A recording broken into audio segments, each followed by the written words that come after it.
9 hours. No escape for you, the widow and the young ranch heir. Emotional Wild West storytelling, asterisk. The wind howled like a banshee across the Montana plains that fateful night, tearing at the fresh grave of my I was Elias Thorn, just turned 20, and there I stood in the pouring rain, watching in horror as the mud slid away, exposing the rough pine coffin beneath. Lightning cracked the sky, illuminating the splintered wood, and I dove in, hands clawing at the earth, shaking with rage and grief. "Not like this, Pa," I muttered through gritted teeth, shoving dirt back over him as thunder roared. That storm wasn't just weather, it was a curse, reminding me the Thorn Ranch. 1,000 acres of wild, unforgiving land was now my burden, heavy as death itself. The cattle eyed me warily the next dawn, their lowing a mocking chorus as I mended fences alone. Folks in town whispered I'd fold before winter's bite, a greenhorn heir drowning in debt. The old house PA built stood defiant, but battered, its shingles warped. Walls cracked like veins under the relentless sun, a ghost of better days. The barn leaned crooked, doors creaking like old bones. The scent of hay and horse sweat my only solace, though it sharpened the ache of his absence. Then came Harlan Vance, that scarred-faced bully with a voice like gravel, riding up on his black stallion. "Boy, this spread'll be auctioned in 3 months flat," he sneered, his words slicing deep. Pride burned in me, mixed with terror could I hold against the dust storms and mounting bills.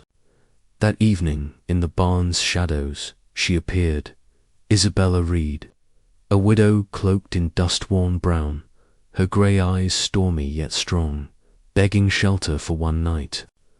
Turned away from town's boarding house for her shady repute, she spoke of fleeing Texas horrors. Against better judgment, recalling Pa's tales of kindness to drifters, I let her stay. But doubt gnawed Harlan's warnings about women bringing trouble echoed loud. She proved her worth quick, tidying hay into a bed, offering help for 9 hours in exchange cooking, mending. A second storm hit fiercer, flash floods, ripping fences, sweeping cattle toward doom. We charged out together, rain blinding, water surging. I hauled her onto my saddle just as the current grabbed her skirt. Our bodies pressed close in the chaos, hearts pounding in sync, that first spark of something deeper. Inside, drying by the fire, she confessed. Bandits killed her husband over debts. She'd gunned down their leader in self-defense, now hunted with a bounty on her head. I held her hand through the night, sharing my own raw loss, our wounds knitting in the quiet, defying age and whispers.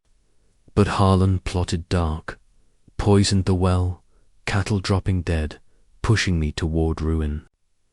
I suspected her at first, paranoia twisting my gut. In town's saloon, his henchmen ambushed guns, drawn in a haze of smoke and shouts. I fired true, nicking his shoulder, blood spraying as he fled, my wound a shallow graze proving my grit. Rumors flew that widows poison.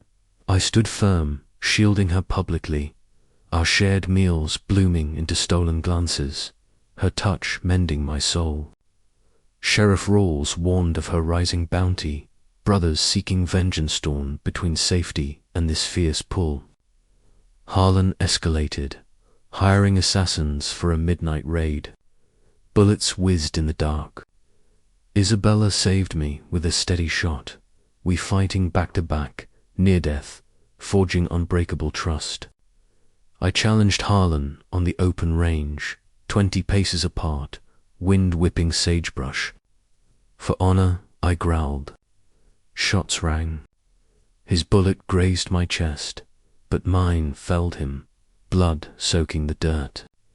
In the aftermath, under stars, Isabella wept, confessing love. We embraced, healing in each other's arms. Climax struck. Her pursuers stormed with Harlan's remnants, flames licking the barn, guns blazing. Side by side, we held, Rawls arriving with deputies to turn the tide. From ashes, we rose ranch scarred but ours. At dawn, as Isabella Thorn, she stood with me, hand in hand. Love from those 9 hours proved, in the Wild West, from Lost Bloom's resilience,